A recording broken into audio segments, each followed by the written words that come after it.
Fabienne est une femme extraordinaire. Moi, je l'aime beaucoup. C'est comme ça. Voilà. Il y a des gens qu'on aime bien, d'autres qu'on n'aime pas. Et donc, Fabienne a lancé cette édition. Après, elle a commencé par Publicis, Vivendi. Elle a créé une boîte de salon. Puis à un moment, elle arrive avec son projet de salon du Made in France. Et personne n'y croit, sauf elle. Et première édition, 85 exposants, 10 000 personnes, 78 quoi. Et là, dernier salon, 1000 exposants, 100 000 personnes qui sont venues en cette période. On peut l'applaudir parce que c'est quand même remarquable ce qu'elle a fait là. Alors Fabienne, pourquoi au tout début, il y a 13 éditions, personne n'y croyait? Le Made in France fait consensus aujourd'hui, mais c'est quand même relativement nouveau. C'est lié sans doute à quelques décennies de désindustrialisation. Mais en 2012, quand j'ai eu cette idée, dans le meilleur des cas, on me trouvait passéiste, ringard et n'ayant rien compris au bonheur et de la mondialisation heureuse. Et dans le pire des cas, nationaliste, tous les trucs en liste. Alors qu'en fait, mon idée de départ, c'était simplement, moi je voyais... je pensais à économie et en face, on me répondait politique. L'idée, j'ai une formation économique à la base, et l'idée, c'était vraiment de me dire, mais comment se fait-il que dans ce pays riche de savoir-faire, de compétences, on en soit arrivé à préférer acheter des produits made in ailleurs qui nous appauvrit tous, qui ne correspond pas aux normes sociales, salariales, environnementales, et surtout qui nous amène à un déficit commercial abyssal, qui nous appauvrit. Donc je me suis dit, il y a quelque chose qui ne me semble pas logique. Est-ce que tous ces économistes qui pensaient qu'en France, en Europe en général, on devait faire des services à haute valeur ajoutée, du IT en général, et laisser aux pays à l'époque dits en développement, enfin en tout cas en Asie, les produits manufacturés? T'as dit non. Elle a dit non, la femme qui a dit non. J'ai eu raison parce qu'aujourd'hui, justement, la Chine notamment a investi massivement dans tous ces secteurs, dans les technologies. Et en fait, on n'a plus rien à leur vendre, mais on doit leur acheter un certain nombre de produits. Donc je pense que je ne me suis pas trompée, pardon du manque de modestie. Non, mais tu as raison.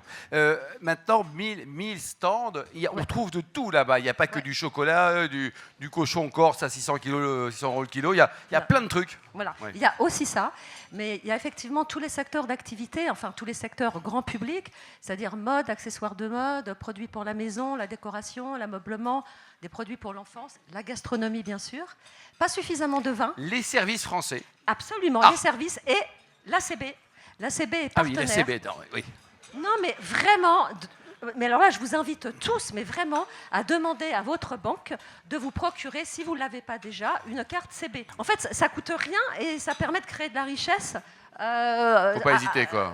Juste en achetant. Et les visiteurs, là, parce que là, en ce moment, crise, pouvoir d'achat, on m'a dit qu'il y avait 2 personnes qui étaient infirmières, soignantes, qui venaient du Nord et qui venaient chaque année chez toi en se disant, je vais acheter français, j'ai pas trop de sous, j'achète moins, mais français. Ah, c'est marrant, ça c'est une anecdote que j'ai racontée à Alain. Quelle mémoire! Ça c'est vrai que tout le monde sait ici qu'il a une mémoire extraordinaire. Faut rien me dire. On dit souvent que le Made in France est cher, et c'est vrai qu'il y avait Là, il y a des Made in Europe là-bas. Oui. Deux personnes, c'est un grand terrain de jeu pour interroger tout le monde, 100 000 visiteurs. Et en fait, il y avait 2 femmes qui sont 2 aides-soignantes qui me disaient justement, et j'ai trouvé ça très touchant, qui me disaient, vous savez, on vient chaque année sur le salon du Made in France parce qu'on n'a pas beaucoup de moyens. Mais nous, on vient du Nord, région où le textile particulièrement a été touché, suite notamment à tous les accords multifibres de libre-échange qui a mis à mal la filière textile. Et en fait, elles ont vu, ces 2 femmes, notamment les effets délétères de la désindustrialisation. Et elles se sont dit, nous, on ne veut pas participer à ça. Et donc, chaque année, selon nos moyens, on vient sur le salon parce qu'il y a des produits à tous les prix. Ouais. Alors, l'année prochaine, c'est quand les dates? On va les rappeler parce qu'il faut y aller cette année. Hein. Oui. Je compte sur vous, on vérifiera. Ah, je vois que Anne Martel, la patronne d'Electrolux, est en train de noter la date là. Elle se dit, j'irai au salon l'année prochaine. C'est quand? 12. Tout au long de l'année, je promeus les entreprises Made in France, mais notamment celles qui sont sur le salon à longueur d'interview. Bon, et alors, pour terminer, Fabienne... 12, 13, 14, 15 novembre, pour répondre à ta question. Absolument. Et pour terminer, chaque année, tu remets des prix. Il y a un Oui. jury prestigieux avec des gens très bien. Oui. Et donc, cette année, qui étaient les 4, 5, les 6, 7 lauréats? Il y a eu, voilà, enfin, il y a 5 grands prix. Il y a 5 grands prix, un prix sur innovation, le prix de l'entrepreneur de l'année, d'ailleurs qui était Eno. C'est une belle histoire, Eno, parce que c'est quelqu'un qui a beaucoup souffert après le Covid, puisqu'on a dû fermer son usine. Il a eu beaucoup de mal à s'en sortir, PGE, etc. Enfin bon, beaucoup d'entre vous savent ce qui s'est passé. Et en fait, il était C'est en les redressement planches, judiciaire, les planchas. et il s'en est sorti, il a une croissance, il exporte. Et donc, je suis super contente. Il a gagné le prix le d'entrepreneur. prix de l'entrepreneur. Alors, il y a également des gens qui concernent la famille Regoubi. Le papier d'Arménie. Le papier qui a d'Arménie, gagné quoi. Le grand prix du produit de l'année.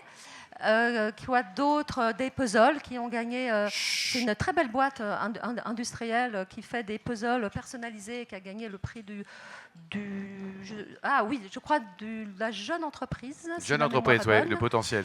Et puis bien sûr, il y a le prix. Alors, une petite précision, ces prix, c'est complètement gratuit, c'est ouvert à tous, y compris comme on n'est pas exposant. Oui. C'est vraiment pour continuer de promouvoir.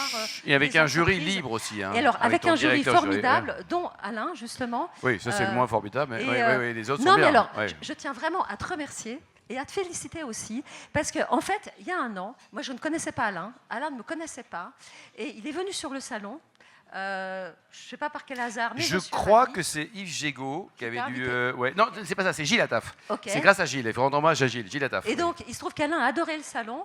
Il a acheté sur le salon, mais il ne s'est pas contenté d'aimer le salon.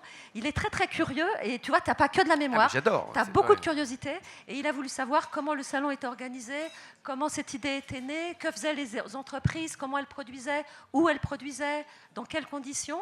Et j'ai été assez bluffée de la curiosité qui t'animait. Donc vraiment, je te remercie et bravo à toi. Merci Fabienne, on applaudit chaleureusement. Merci beaucoup Fabienne. Et on continue avec le vin et Thomas et la chapisienne. Merci Fabienne, bravo.